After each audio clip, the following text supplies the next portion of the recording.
June 22 దేవుని వాగ్దానం. నా దేవుని ఆలయములో ఒక స్తంభముగా చేసేదను. ప్రకటన 3:12. మన ప్రభువైన యేసుక్రీస్తు నామములో మీ అందరికీ ఈ ఉదయము శుభాలు తెలియచేస్తున్నాను. ప్రియులారా, త్రిత్వం తర్వాత మొదటి ఆదివారము ప్రభు పాదాల యొద్ద మనమందరము చేరి దేవుని స్తుతించడానికి ప్రభు ఇచ్చిన మంచి సమయాన్ని బట్టి దేవునికి నేను కృతజ్ఞతాస్తుతులు చెల్లిస్తూ ఉన్నాను.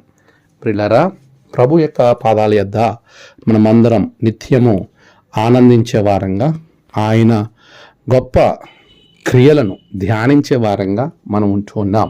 నిజమే, ప్రభువు ఆనాడు చేసేటువంటి వాగ్దానాలు, జరగబోయే కార్యాలను ప్రవచనాత్మకంగా ఆయన తెలియజేశాడు. ఆయన ఉంచున్న మాట, నా దేవుని ఆలయంలో ఒక స్తంభముగా చేసేదను. నిజమే, జరగబోయేటువంటి గొప్ప విషయాన్ని ఒక వాగ్దాన రూపంలో దేవుడిస్తూ ఉన్నాడు. ఫిలదెల్ఫియా సంఘముతో ప్రభు మాట్లాడిన మాటలను మనం ధ్యానం చేస్తూ ఉండగా ఆ మాటలు మనలను ఎంతో బలపరుస్తూ ఉన్నాయి. నిజమే, ప్రభు త్వరగా వచ్చుచూ ఉన్నాడు. ఆయన వచ్చినప్పుడు ఎవడు కూడా కిరీటాన్ని అపహరింపకుండా, దొంగిలించకుండా కలిగిన దాన్ని గట్టిగా పట్టుకొని లోకాన్ని జయించినటువంటి వారికి ప్రభువు తన ఆలయములో ఒక స్తంభంగా వానిని ఉంచుతాడు. ఇది ఎంత గొప్ప భాగ్యము!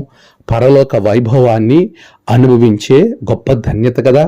ఈరోజు మరి ఆ ధన్యతలోనికి నువ్వు వెళ్ళాలి అని ఇష్టపడినట్లయితే ప్రభువు ఇచ్చినటువంటి ఆశీర్వాదం వైపుకు మనము పొందుకొని ఆ గొప్ప దీవెనలో మన జీవితాలు ధన్యకరంగా మరల్చుకోవడానికి, లోకాన్ని జయించడానికి ముందుకు వెళ్ళాలి.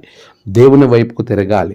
మనల్ని మనమే జాగ్రత్తగా కాపాడుకోవాలి, ఎవడు దొంగలించకుండా. ఎందుకంటే అపవాది దొంగతనము చేసేటువంటి బుద్ధి కలిగిన వాడు. నీకు కలిగిన రక్షణను దొంగిలించుటకు ఆయా రకాల పరిస్థితులను నీ చుట్టూ కల్పిస్తూ ఉండగా నిన్ను నీవు భద్రంగా కాపాడుకో, లోకాన్ని జయించు. దేవుని యొక్క మందిరములో ఒక స్తంభంగా ప్రభు నిన్ను చేయునుగాక. ఆమేన్. ప్రార్థన.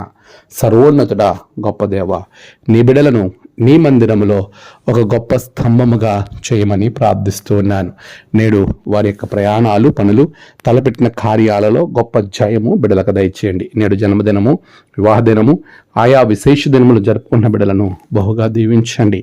తమ ప్రియులను కోల్పోయిన వారి కుటుంబాలకు ఆదరణ, నెమ్మది అనుగ్రహించి దినదీవెనతో నింపమని క్రీస్తు పేరట అడిగి వేడుకొంచున్నాం తండ్రి. ఆమేన్. తండ్రి, కుమార, పరిశుద్ధాత్మ త్రియేక దేవుని దీవెన మీకు తోడుగా ఉండి నడిపించును గాక. ఆమేన్.